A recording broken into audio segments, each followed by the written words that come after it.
Occasion ఏదైనా, location ఎక్కడైనా తెలుగువారి వేడుక అంటే ఆలివ్ మిఠాయి ఉండాల్సిందే. బట్ ఒక స్టార్ హీరోయిన్‌తో ఒకానొక టైంలో చాలా పెద్ద గొడవలయినాయంట కదమ్మా! ఎందువల్ల? ఆహాహా! సుహాసిని గారితో ఏం గొడవ ఏం కాలేదండి. నన్నేమన్నదంటే ఆవిడ, నన్ను వాళ్ళ ఇంటికి పిలిచింది. ఏదో సీరియల్ చేస్తున్నాను, ఒక వేషం వేయాలి అని. నేనెళ్తే చూసింది, చాలా సొఫిస్టికేటెడ్‌గా ఉన్నారంది. అంటే ఏంటండి అన్నాను నేను. అది ఆ క్యారెక్టర్ ఎట్టాడిదంటే తమిళ్ క్యారెక్టరు. నోటి నిండా తమలపాకు పెట్టుకొని ఫోన్ ఇయ్యాలి. అది క్యారెక్టర్‌లో ఉండిపోతే ఆటోమేటిక్‌గా మేమే మూసుకుంటాం. హ్మ్. నువ్వు చెప్పక్కర్లేదు కదా! సొఫిస్టికేటెడ్‌కి దానికి సంబంధం ఏముందండి? క్యారెక్టర్ అనే దాంట్లో ఇమిడిపోయేటప్పుడు ఇవన్నీ రావు కదా! అందుకని చెప్పేసి నేను చేసేది ఏముందని మానేసి. తర్వాత హ్మ్. ఆవిడ చేశాను అంతకుముందు పెన్. చాలా బాగా చేశానని మెచ్చుకున్నారు అందరూ. హ్మ్. కానీ చిల్లర ఇవ్వడంలో మాత్రం చాలా పీనాసోళ్ళు. గీసి, గీసి, గీసి, గీసి ఇస్తారు. కానీ వాళ్ళు తీసుకుంటాడు మాత్రం లెక్కెట్టుకోకుండా తీసేసుకుంటారన్నమాట. హ్మ్. అది తప్పు కదా! వాళ్ళు ఆర్టిస్టులే, నేను ఆర్టిస్ట్‌నే కదా! బట్ ఆ బాధైతే ఉందా ఇంటికి పిలిచి అవమానించారని?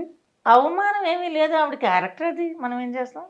ఇందులో అవమానం అనుకుంటే ప్రతిదీ అవమానమే. ఇప్పుడు మీరొచ్చారు, ఏదో అడిగారు, ఏందండి ఇలాగ అడిగారు, నాకు అవమానంగా ఉందంటే సరిపోద్దా? హ్మ్. అది మీరు అవమానం కింద సొఫిస్టికేటెడ్‌గా ఉన్నానంది. మంచిదేగా. నేను క్యారెక్టర్ నువ్వు ఇచ్చినాక నేను దాంట్లో ఇమిడిపోయానా లేదా అనేది ముఖ్యం. ఇవ్వకోకుండా నువ్వు మామూలుగా సొఫిస్టికేటెడ్‌గా ఉందంటే ఏంటంటే, నువ్వు ఇలాంటి క్యారెక్టర్ యేసుకుంటున్నావు కదా అని నోటి నిండా కిళ్ళి పెట్టుకొని థూ థూ అనుకుంటూ వెళ్ళనా? బట్ ఇట్లా ఉన్నది ఉన్నట్లుగా మాట్లాడతారు. ఇండస్ట్రీ అంటేనే జరిగేది ఒకటి, మాట్లాడేది ఒకటి ఉంటేనే మనం ఎక్కువ కాలం సస్టైన్ అవ్వగలుగుతాం అని అంటుంటారు కదా! మీకెలా వర్కౌట్ అయింది అసలకి? నాకు ఏందంటే, నేను సినిమాలే ప్రపంచం దీనితోటే బ్రతుకుతాననే రకం కాదండి నాది. ఓకే. నేను మామూలుగానే ఫైనాన్సర్‌ని. అందరికి ఫైనాన్స్ చేశాను. కాంటగడ్డ ప్రసాద్‌కి చేశాను. తర్వాత అందరికి చాలామందికి చేశాను. పేర్లు ఎందుకులెండి. చాలామందికి చేశాను.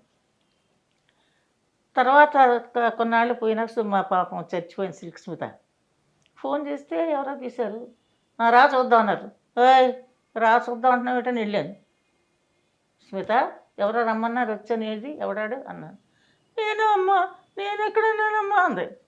"ఎవడో రమ్మన్నాడమ్మా అందుకే వచ్చానన్నాను." "అమ్మ నేనంటానా అమ్మ" అంది.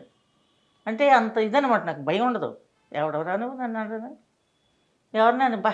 ఏం అందంగా ఉందంటే, ఎవరా చిల్లర జేబులో డబ్బులున్నారా ఎదవా? రూపాయి చూస్తే నువ్వు ఎన్ని సంవత్సరాలు అయ్యి ఉంటది ఎదవా అందమా? చెప్పు తీసి కొడితే నా కొడుకు అనేది. హ్మ్. చిన్న పిల్లనండి. అనకూడదా అనకూడదో తెలీదు, ఏమి తెలీదు నాకు. డబ్బులు మటుకు గట్టిగా ఉన్నాయి అప్పుడు. అంటే నేను తర్వాత పెళ్లి చేసుకున్నాను కదా!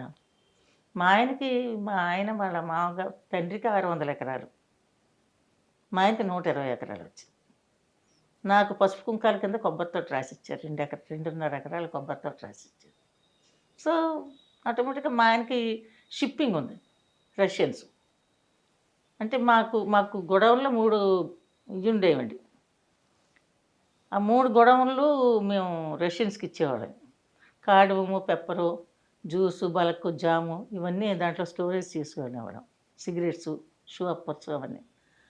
సంవత్సరానికి నెలకి ₹1,00,000 వచ్చేవి. ఆ రోజుల్లో. ఆ రోజుల్లో.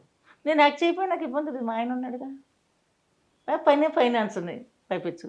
బట్ ఈ ఫైనాన్షియల్ విషయంలో 'సిల్క్ స్మిత్' గారి నుంచి కాలొచ్చింది. రా చూసుకుందాం అని అన్నారు గదా! ఇంతకీ ఆవిడ ఎవరు? కాదండి, ఏదో రాంగ్ నెంబరు. ఆ! పాపం అమ్మాయి అలాంటిది కాదండి. నాకు ఇవ్వాల్సిన డబ్బంతా ఇచ్చేసింది. అప్పుల పాలైపోయి, అన్నీ అయిపోయి ఆఖరికి అన్నీ నాకు పిలిచి పిలిచి ఇచ్చేసిందండి అమ్మాయి. నేను అందరితో చెప్పేదాన్ని. కెమెరామ్యాన్ ఏమో మురళీకృష్ణ అని ఒకతనున్నాడు. నేను చెప్పాను, చాలా వడ్డీ ఇచ్చారు నాకు. ఇంకివ్వకండి, అసలు ఇచ్చేయండి. అందరికీ అలాగే చెప్పాను నేను. ఆఖరిన ఒకటే మాట అన్నా, మీరు చాలా వడ్డీ ఇచ్చారు. నాకు వడ్డీ వద్దింక. ఎవరన్నా వడ్డీకి వద్దంటారు కదండీ! ఇచ్చేనైనా తీసుకుంటాను. నాకొద్దు, అసలు ఇచ్చేయండి. అంటే ఎందువల్ల 'సిల్క్ స్మిత' గారు అప్పుల పాలయ్యారమ్మా? తను సినిమా తీసిందండి.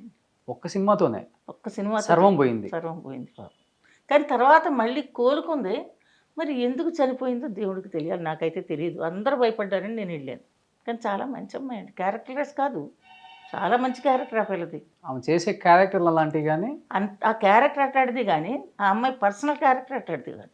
హత్య, ఆత్మహత్య కొంతమంది హత్య అంటారు, కొంతమంది ఆత్మహత్య అంటారు. మీకు తెలిసిన వరకు? అల్లా తేరో నామ్ ఈశ్వర్ తేరో నామ్ सबको सम्मति दे भगवान ఆయనకు తెలుసండి ఎవరు చేశారో చేయించారో పైన ఉన్నవాడు ఖచ్చితంగా చూస్తాడు. కాకపోతే ఈ రోజు కాకపోతే ఏ రోజైనా పనిష్మెంట్ అనేది ఉంది. స్వర్గం నరకం మీరు నేను ఎవరూ చూడలేదండి, చెప్పడం విన్నాం. ఎవరన్నా చూస్తే మనం పాపాలే చెయ్యం, అసలు అబద్ధాలే మాట్లాడడం, ఆ డబ్బుకి ఆశపడం. ఎందుకండి ఈ ప్రపంచంలో బ్రతకారు కనుక అన్నిటికీ ఆశపడతాం. ఇలాగ ఆలోచించే మైండ్ ఉంటే అట్లాగ ఆశించరు. నేను అందుకని నాకు వడ్డీ వద్దనేసాను అందరితో. అంటే చివరి రోజుల్లో అప్పుల పాలయ్యి మీకు ఇవ్వాల్సింది ఇచ్చారా? అందరికీ ఇచ్చేసిందండి, మళ్ళీ రికవర్ అయింది. ఓకే. అయ్యి ఎందుకు చచ్చిపోయిందో తెలియదండి, నాకైతే తెలియదు. సో ప్రభు గారు ఖుష్బు గారు ఇద్దరు మంచి క్లోజ్ కాబట్టి వాళ్ళు ఆల్మోస్ట్ పెళ్లి చేసుకున్న తర్వాత ఒక 6 నెలల నుంచి 8 నెలలే కలిసి ఉన్నారు.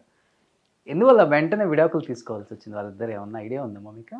నా వరకు ఏంటంటే ప్రభు వైఫ్ ఒప్పుకోలేదండి. ఓకే. ప్రభు గారు అయితేనేమి ఖుష్బు మంచి అమ్మాయి, చాలా హోమ్లీ, చాలా మంచిది.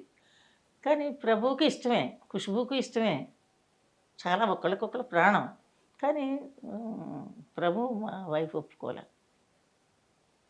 వాళ్ళకి కొంచెం మాట అండర్స్టాండింగ్ వచ్చి వద్దనుకున్నారు. హాయిగా సుఖంగా ఉంది అమ్మాయి, మంచి డైరెక్టర్ని పెళ్లి చేసుకుని చక్కని పిల్లలు.